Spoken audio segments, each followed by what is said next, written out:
Čau! Te Rolands no epeļņa.com un šodienas tēma ir, kā pelnīt naudu guļot. Tieši tā, pelnīt naudu guļot. Un vai tev ir kādas idejas, kā to izdarīt? Droši vien, ka tu man atbildi šobrīd nesniegs, jo es runāju ar savu kameru, bet es ceru, ka tu iedomājies, ka pareizā atbilde, ka tev ir jāizveido kāds pasīvo ienākumu avots.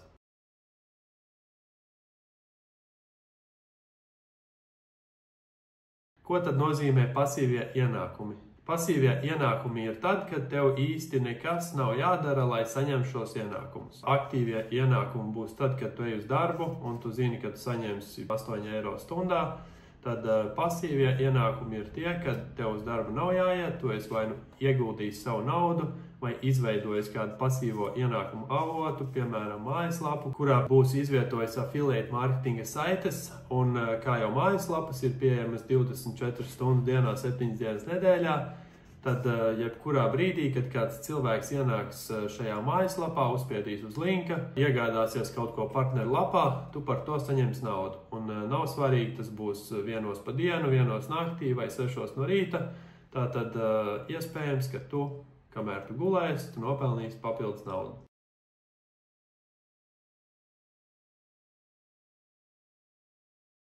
Kādēļ tev vajadzētu izveidot pasīvo ienākumu avotu? Manuprāt, atbilde ir ļoti vienkārši, kad, ja tev būs pasīvie ienākumi, tu varēsi mazliet mierīgāk dzīvot un vairāk izmantot savu brīvo laiku, kā tu vēlies. Un arī brīvais laiks noteikti tev būs daudz vairāk. Es, kad uzsāku kādu jaunu biznesu, lūkojos, lai to kādā brīdī varētu pārvērst par pasīvajiem ienākumiem. Tādēļ šobrīd es esmu tādā situācijā, ka es varētu mēnesi, varbūt pat gadu neko pilnīgi nedarīt, spēlēt Xboxu, un tik un tā man nākt nauda, un man nebūtu jāstraucās par finansiālo pusi. Tas gan, protams, nenozīmē, ka es tā arī daru, ka es caurām dienām spēlēju Xboxu, man ļoti patīk tas, ko es daru, un tāpēc es turpinu attīstīt savus projektus, tāpēc es taisu šos video, lai pastāstītu par to arī citiem cilvēkiem. Un es iesaku katram izveidot kaut nelielu pasīvo ienākumu avotu. Man ar manām šī brīža zināšanām šķiet, ka tādu nelielu pasīvo ienākumu avotu 50 līdz 100 eiro apmērā ir izveidot ļoti viegli. Iedomājieties, kā šie 50 līdz 100 eiro papildus katru mēnesi varētu uzlabot jūsu dzīvi. Piemēram, jūs varētu paņemt uz nomaksu kaut vai jaunāku iPhone vai jaunu televizoru, vai sekt daļu no hipotekārā kredīta. Tā kā iespējas ir milzīgas, un ja jūs varēsiet izveidot 50 eiro pasīvos ienākumus, tad noteikti ar to pieredzi, ko jūs ieguvāt veidojot šo pasīvo ienākumu avotu, jūs varēsiet izveidot arī tos pašus 500 un pēc tam jau 1000 eiro. Lai izveidot pasīvo ienākumu avotus, jums sākumā noteikti būs jāpastrādā. Es kādreiz strādāju ļoti daudz, tagad es varu strādāt ļoti maz, bet, jā, sākumā noteikti ir kaut kas jāizdara. Dažos veidos tas ir vienkāršāk. Piemēram, ja jums ir lieki naudas līdzekļi, tad jūs varat tos investēt un gulēt un pelnīt naudu. Bet, ja jūs gribat izveidot bez sākotnējiem ieguldījumiem pasīvo ienākumu avotus, tad noteikti jums nāksies nedaudz iesvīst. Šī video tēma, protams, ir aizgūta no mājaslapas epeļņa.com, kurā ir raksts 6 veidi, kā pelnīt naudu guļot. Un tāpēc šajā video aplūkosim visus šos 6 veidus. Tāpat es iesaku apmeklēt arī mājaslapu, jo tur būs visi linki aktīvi, par kuriem es šajā video runāšu. Tādēļ ieejiet epeļņa.com, un ja jums kaut kas ieinteresē, tad varēsiet nonākt tajās mājaslapās, kuras es pieminēju.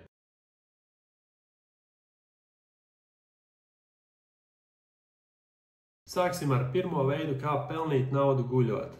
Un kā pirmo, manuprāt, viens no drošākajiem veidiem, es vēlētos izcelt savstarpējo aizdevumu platformas, jeb peer-to-peer investīcijas. Uzreiz varam aplūkot schēmu, kā strādā savstarpējo aizdevumu platformas.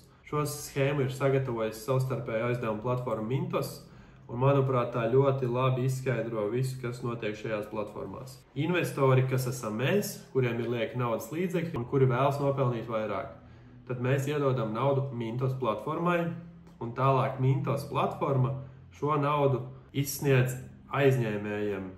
Aizdevumi var tikt izsniegti hipotekāriem kredītam, autokredītam, rēķinu finansēšanai, kredīti biznesam, īstermiņa kredīti, patēriņa kredīti un kredīti lauksaimniekiem. Mintos naudu, ko mēs iedavām viņiem, dot tālāk cilvēkiem, kuriem tā ir nepieciešama, Un Mintos mums par to, piemēram, dod 12%, bet viņi paši saņem 16% par saviem aizdevumiem. Tātad viņi patur 4% no aizdevuma summas sev, un tā ir viņu peļņa. Protams, ka tur vēl jāatskaita visi viņu izdevumi, algas darbiniekiem, platformas uzturēšana un visi citi. Mums tā ir iespēja nopelnīt 12% gadā no savām investīcijām. Manuprāt, labākās peer-to-peer investīciju platformas šobrīd, ja tu esi investors no Latvijas, ir Monefit, kas piedāvā arī tādu lielisku automātisko investēšanas rīku, kurā jūs varat pelnīt 7,5% gadā. Latvijas uzņēmums Via Invest un, protams, Mintos.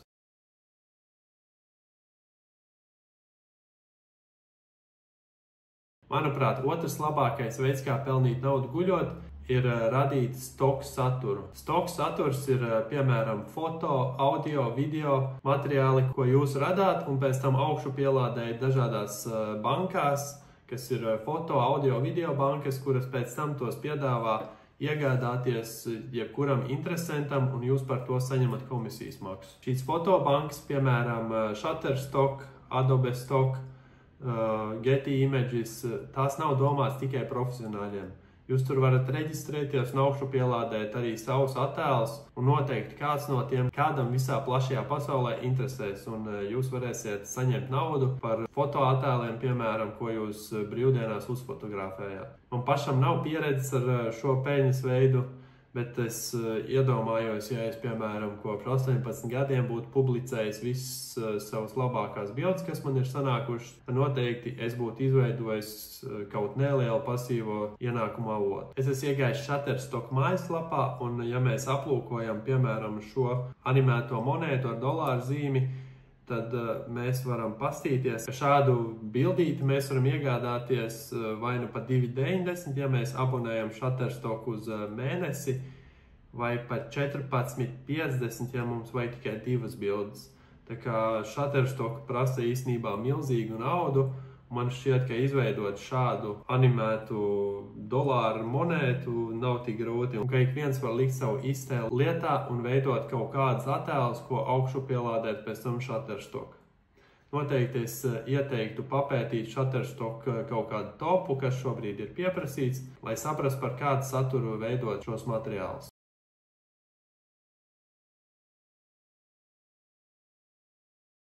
Trešais veids, kā pelnīt naudu guļot, ir uzrakstīt e-grāmatu. Ja jūs kādreiz esat meklējuši internetā, kā nopelnīt naudu, tad noteikti katrā topā jūs saskārāties ar uzrakstiet savu e-grāmatu. Man pašam arī ir bijusi ideja par savas e-grāmatas uzrakstīšanu un tā sauktos, kā nopelnīt naudu internetā. Es esmu pat iesācis to darīt, man ir mapīte, kur es esmu jau par dažām tēmām uzrakstījis kaut ko, bet man ir ļoti grūti pieķerties un pabeigt to. Protams, būtu jau forši, ja es jau varētu saukt par grāmatas autoru. Taču man šķiet, ka tādu nopietnu grāmatu sarakstīt prasa ļoti ilgu laiku. E-grāmatām nevienmēr ir jābūt ļoti nopietnām, tās var būt par kaut kādu tēmu. Piemēram, tēma, kā nopelnīt naudu internetā, manuprāt, Latvijā ir diezgan joprojām tāda maz aktuāla, varbūt tā ir arī tabū tēma. Un ka es to varētu izdarīt un publicēt šo e-grāmatu Amazon e-grāmatu veikalā un piedāvāt to iegādāties saviem e-peļņa.com apmeklētājiem. Protams, rakstīt grāmatu Latvijas tirgum ir tāda ekstrēma doma, manuprāt, jo auditorija šeit ir gaužām maza, bet ja jums izdosies Latvijā sasniegt labus rezultātus, tad vienmēr ir variants pārtulkot to uz angļu valodu un piedāvāt jau daudz plašākam tirgum.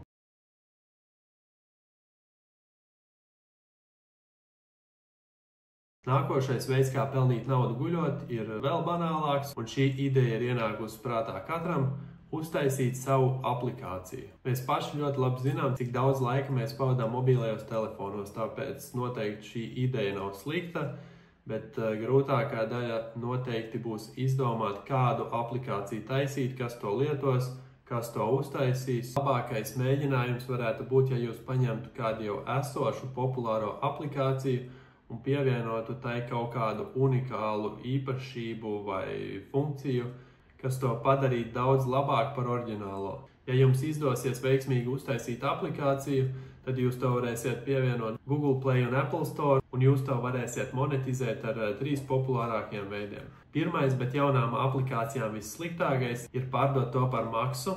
Otrais ir aplikācijā ievietot kaut kādas iegādes opcijas, ka jūs varat iegādāties papildus funkcijas aplikācijai vai nopirkt jaunas līmeņus spēlei. Un trešais būs izvietot savā aplikācijā kaitinošās reklāmas.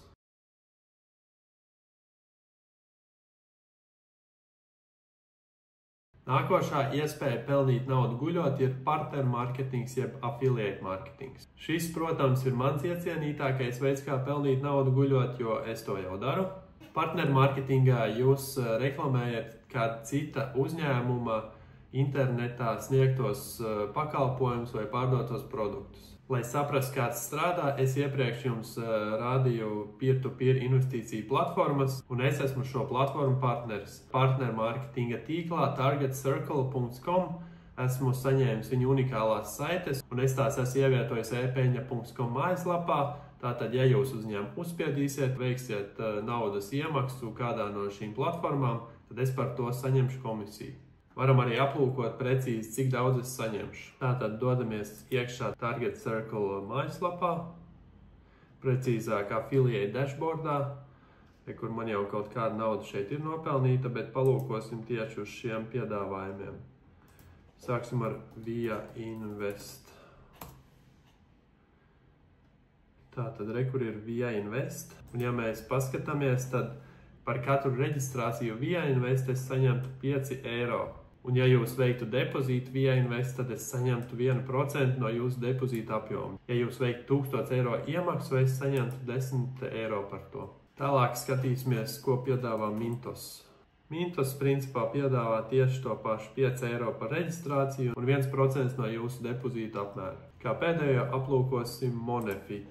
Un Monefit jau ir nedaudz dāsnāks, viņi piedāvā 10 eiro par katru reģistrāciju un 2% no jūsu depozīta. Un ja mēs esam gudri affiliate marketeri, tad noteikti mēs paši saprastu, ka mums lielāka uzmanība būtu jāpievērš Monefit Smart Saver reklamēšanai, jo viņi maksā 2 reizes vairāk nekā Mintos un Via Invest. Uzspiežot šo pogu Generate Tracking Link, jūs saņemsiet savu unikālo saiti, ar kuru pēc tam jūs varat dalīties jebkur. Piemēram, savos sociālajos tīklos, uzrakstīt uz lapiņas un iedot draugam, vai ievietot to savā blogā, vai, piemēram, YouTube video aprakstā. Ja jūs vēlaties saņemt lielākas komisijas par katru piesaistīto klientu, tad es iesaku tādas affiliate programmas kā, piemēram, eToro.com. Tur jūs par katru piesaistīto cilvēku no Latvijas varat saņemt $200 komisijas maksu. e-peļņa.com mājaslapā es esmu sagatavojis arī noderīgu rakstu, kurš saucās Pirmie soļi partnermarketingā, iesācēja pamācība veiksmīga partnermarketinga biznesa uzsākšanai. Ja jums ieinteresē partnermarketings, tad es iesaku jums šo rakstu izlasīt. Tas izskatās šādi, ar daudz linkiem aktīviem, un jūs noteikti varēsiet uzzināt vairāk par šo pasīvās peļņas veidu.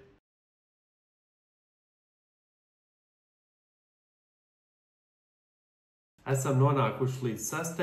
pasīvās peļņas veidam. Dropshippings, jeb tiešā piegāde, ir ļoti mūsdienīgs e-komercijas veids, kurš piedāvā jums pārdot pat 1000 produktus bez savas noliktavas, bez nepieciešamības tos iepakot, nest uz Omnijus pakomātu, jo to jūsu vietā izdarīs jūsu dropshipping partneris. Ja jūs vēlaties uzsākt dropshippingu, tad sākumā jums noteikti būs jārēķinās ar diezgan daudz darbu. Jums būs jāizveido savs interneta veikals, kurā tad jūs importēsiet savu dropshipping partnera produktus. Pēc tam jums būs jāizdomā, kur un jāizveido veiksmīgi mārketinga kanāli, kur jūs reklamēsiet savus produktus. Kad jūs būsiet izveidojuši veikalu un automatizējuši mārketingu, tad dropshippings var pārvērsties par ļoti ienesīgu pasīvo ienākumu avotu. Ideālajā gadījumā jūs vēlētos, lai jūsu mājaslapa ir ieguvusi labas pozīcijas Google meklētājā, jo tad jums principā nebūtu jādomā arī par mārketingu, jo Google meklētājs strādā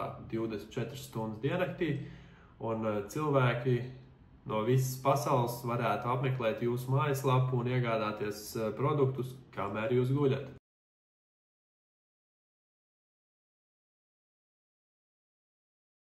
Varbūt daudziem pirmā ideja, kā pelnīt naudu guļot, ir ieguldīt to kriptovalūtās vai akcijās. bet es gan no tādas vispārējās pasaules pieredzes, gan no sevis paša pieredzes varu teikt, ka jūs nevienmēr nopelnīsiet, ja jūs ieguldīsiet savu naudu kriptovalūtās un akcijās. Šajā lauciņā es pats esmu mīnusos.